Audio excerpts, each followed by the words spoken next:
our governor and under Mr. Helmick to the point where they must find another place. Well, if they must find another place, don't you think we as leaders and not as cabooses should now this day say, eminent domain, no, for the Sharp Farm? So that's what I've done, in part.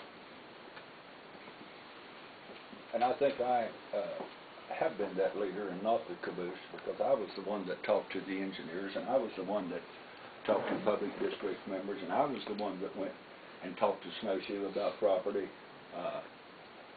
Basically, I'm the one that went out here rather than write letters to the governor, which they don't seem to do a whole lot. I think I accomplished quite a bit, and I don't like really being called the caboose on this. Well, then come with me today and let's take it off the table. We're discussing other matters. Rita, you have something? Well, appreciate your comments there. However, the resolution that you proposed before us deals just with eminent domain on the Sharp Farm, and some of the direction that you went were things that are way outside the scope of eminent domain. It's just questions about the whole project in general. As to whether or not, I've heard a little bit in there as to you want more than just this resolution kind of thing. All the resolution addresses is that we are resolving that there be no use of eminent domain just on the Sharp Farm. It doesn't address the use of eminent domain on the entire project, which is one of the things that you've asked for in the past. I'd be happy to expand it to that if you want, but my major concern is the Sharp Farm.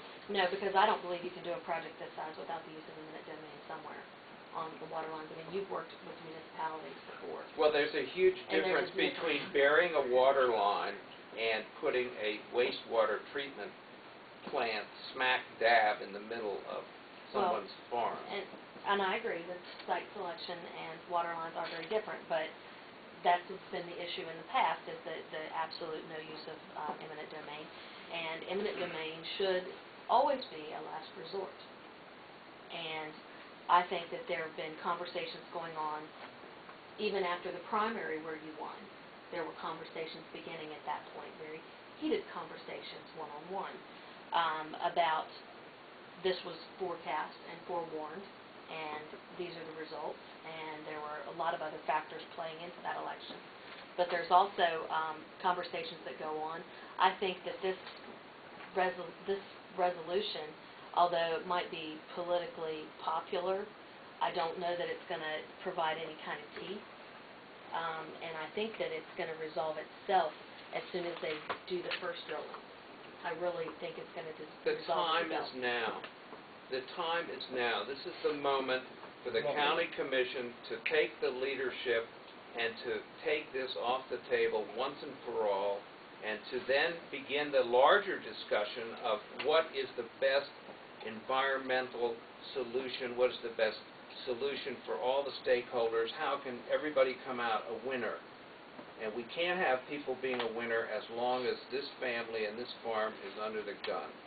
And it's off the table. You know that the governor and Mr. Helmick, nobody would get near this with a 10-foot pole.